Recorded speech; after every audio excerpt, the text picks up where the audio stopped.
Have you ever been scrolling on a streaming platform trying to find something new to watch, and you come across something that you have never heard of or seen before, so you then give it a watch with low expectations, only to find out that it is one of the most creative, interesting, fun shows you've seen in a while? That happened to me yesterday. I was pretty bored, it was my day off, I was working all week, so I just wanted to chill, relax, and watch something. So I hopped onto Netflix and started, doom scrolling as you do, until I came across Kaos. When I first seen it, I didn't think anything of it. And then I saw the cast list, and my god man, they have some gems in here. You have Jeff Goldblum as Zeus, Killian Scott, Stephen Delane, David Toulis, and so many more. This cast is outrageous. I have not been this caught off guard and surprised by a show in a long time. I honestly went into this show just wanting to see what it was about. Like, watch the first episode and I thought that I would not want to watch it after that. But let me tell you a fact, ladies and gentlemen. Yesterday, I started watching the show, and yesterday I finished the show. Spoiler warning folks, there will be spoilers ahead, so if you're yet to watch the show or you just don't want to know about spoilers in general, just click off the video now. Leave a like and subscribe of course first. But if you're still on the fence about watching the show, I would highly recommend watching it. It's over on Netflix. It's very creative and it's very different than anything that we've gotten in the past little while, and you can just tell that there was a lot of love put into this show by the creators, so I would highly recommend it. Now on with the video. Jeff fucking Goldblum, my guy,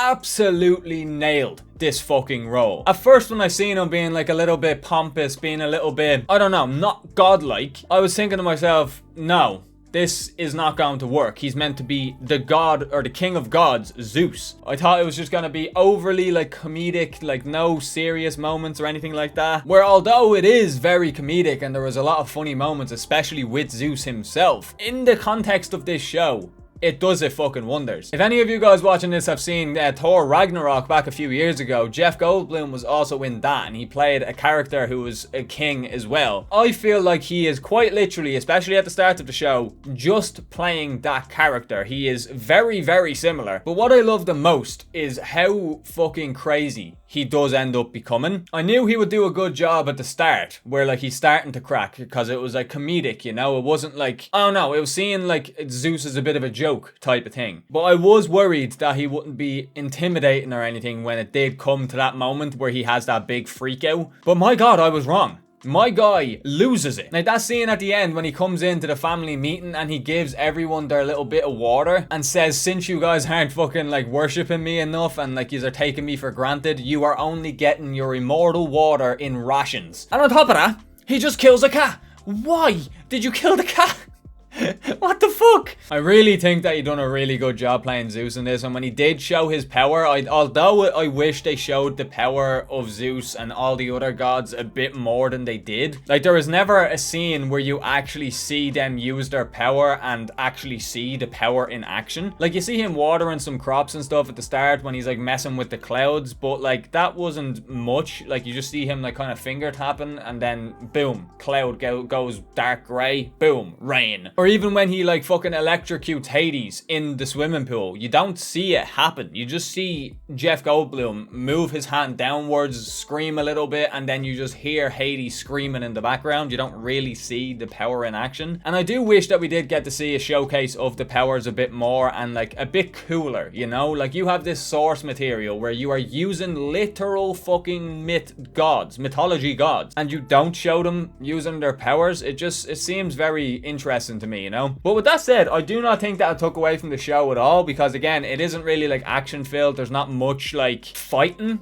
going on, if you know what I mean. But I feel like that is my only complaint about this show, because the story and the side stories, I think every single story in this season was fucking fantastic. But the one part that really fucking tore my heart out of my chest, man, I felt so bad, was the whole Orpheus side story, man. Like the start of the show, we see Eurydice going back to her husband, I guess, husband, who is Orpheus. Orpheus is a famous musician who definitely has a little bit of an ego, but like when you get that famous and people are literally like asking you to sign their heads and stuff on the street, I feel like an ego comes along with the territory. But he seems like a really fucking nice guy. He just enjoys the company of his fans. He isn't like, big-headed. But at the start of the show, we see that Eurydice is actually fallen out of love with Orpheus, which really fucking hits home for me, man. It's happened to me twice. And throughout the first episode, we see her talking about this shit and like trying to figure out what to do with this. And even when they're interacting, he is so loving and caring. Maybe a little too much, of course, but you can see that he genuinely does love this woman. But then she dies.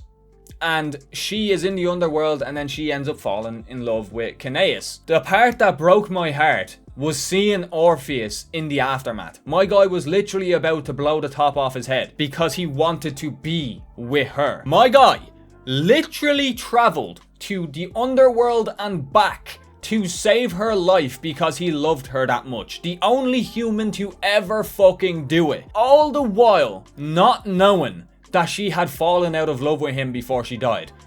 And that she was planning to leave him. How fucked up is that? His entire mission was to get the love of his life back because he couldn't live in a world without her. He goes through this game to get into the underworld. He ends up having to kill another guy that came with him who was trying to save his son so he can save her. He walks through a desert for I don't even know how long with no water, and on top of that, the fucker at the end of the line had the audacity to give Orpheus a glass of water while he is on the verge of death, and just before he drinks it, he turns around and says, "Oh, if you drink that, you're not going to be able to get her back." And my guy still passes the test. He goes through this actual hell to get her back, finally gets her back, and literally on the exit of the underworld, she turns around and tells him that she doesn't love him anymore. I would be fuming. I would be actually livid. My guy did all of this to bring back the love of his life, only for her to tell him in the home stretch that the reason she died where she did is because she went to talk to her mother because she was finally building up the courage to leave him. Oh, it's so sad. It's so fucking sad, man. So all of that, and you just don't even get your woman back. And not even that, she is back to life. She is alive again, but you have to get in your car and drive away, knowing that while she was dead, she fell in love with another man. Oh my God. Orpheus went through it. This fucking show, man. He went through it. And one thing I need to add. This bitch doesn't even have the audacity to say sorry. Like, of course, it's not her fault. People fall out of love, you know. It's like, I don't blame her for, you know, telling him that she fell out of love with him. Like, of course, she wasn't going to expect him to come down to the fucking underworld to save her. But after seeing the shit that this man went through to save her, seeing his distraught when he finds out about the fact that she doesn't love him anymore, the fucking least you could do is at least say sorry. Because throughout the entire show, it is not shown in the slightest why she fell out of love with him. He is wonderful. I don't know, I feel so bad for that character, man. I honestly do. It's like he is the most tragic character in the show. Because after all of that, he just has to walk away and wave. You know, even the end when she's like, "Oh, can you look at me?" And he was like, "I don't want to because I know you're not coming with me." I nearly cried. Like, I was fucking heartbroken for the man. But the overall story itself, again, I really enjoyed. There was a lot of confusion at the end though, because when Zeus goes and, you know, kills the fate and kills the fates, we see Prometheus be confused. He is like, what the fuck just happened? He wasn't expecting that to happen. He didn't foresee that. He wasn't told that. And then he starts like, you know, breaking down because he is not going to be free. Because then in his mind, the prophecy did not come true. And to the viewer as well, it is seen to be that way because Kaos ends up going into the frame, I think it's called. And obviously earlier in the show, we find out that they're actually not going through and passing through and getting a new life. They're actually just being held and absorbed by Zeus because that's how he gets his power. But then we see Kaos go into the frame and he is meant to be able to pass through safely. But then we see him stonified again, like everyone else. So even Prometheus is like, no, that's not how this is supposed to go. So it throws another little curveball at you. The entire story that we've been hearing about leading up to this point now we have doubt that it's not going to come true. Even the characters have doubt that it's not going to come true until Prometheus gets taken away by the fates. Then we see the little water fountain like just collapse that they were talking about at the start of the show, that as long as this flows, Zeus remains in power. Like, that part is pretty cut and dry. You know exactly what's happening. It's pretty cool. But I don't know if it's meant to be a cliffhanger for a season 2 or if that is just how it's actually supposed to end. Like, because the whole thing is, oh, we're going to see the downfall of Zeus, and then at the end we do see the downfall of Zeus. But at the same time, we don't really see Kaos and Eurydice do their job, you know? Like, she just got out of the underworld. She doesn't really do anything after she gets out. And Kaos wakes up in, like, the Undercroft, and we see that the lion mentioned in the prophecy was not, you know, Zeus's wrinkle. It was the lion that goes down the side of Kaos. So it's like, is the prophecy only starting to come to fruition? Because again, as we thought the entire season, we thought the prophecy started at the beginning. We thought it was starting to take effect then and there, but in reality, it hadn't even started yet. Like, Kaos wakes up his mother and Hades is confused. He's like, wait, how the fuck did you do that? Then telling us that he has the power to restore souls. Like, that in and of itself is pretty cut and dry, but like the context of where it is in the story is like, is this the end? Are we supposed to just have like, make up our own imagination of how the rest of it ends? Or is there another season coming out, you know? Will we see the prophecy come to fruition in the next season? But that makes no sense to me because Zeus is... Oh, Jesus, I just karate chopped the bottle. But it makes no sense because Zeus has already fallen from power. So, huh? And then we have Arya, the president's daughter, who I actually think had the most satisfying ending to her story. And I honestly think it was the most interesting. I'm not gonna lie. Like, her whole life she's being told that she rolled over on her brother in her sleep when she was a kid and smothered him to death. That was her entire upbringing, that she had killed her brother. Only to find out from the Furies that no, your dad actually killed the brother because of his prophecy. And then on top of that, another double whammy. Nah, mate, your dad couldn't kill your brother because it's his son and he has a heart. So what does he do? He locks him up in a dungeon with no light for fucking decades until he becomes more of a beast than a man. Then getting revealed that he is the Minotaur that we have been hearing throughout the entire show. But then the end actually wraps up. It's a very satisfying ending. A bit crazy, actually, to be fair. Then, haha, gotcha. Nah, he wasn't the first to draw a breath, mate. I was. And then he just stabs her.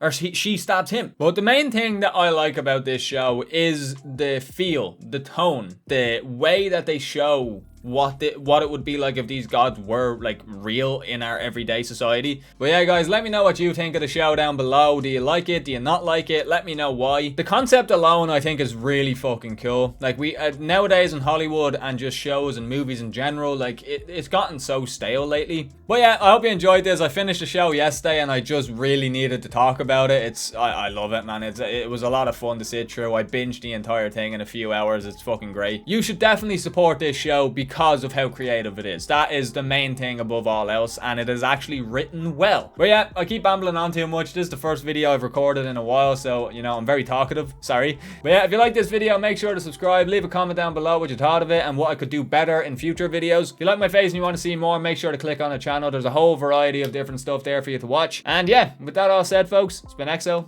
I'll talk to you all later.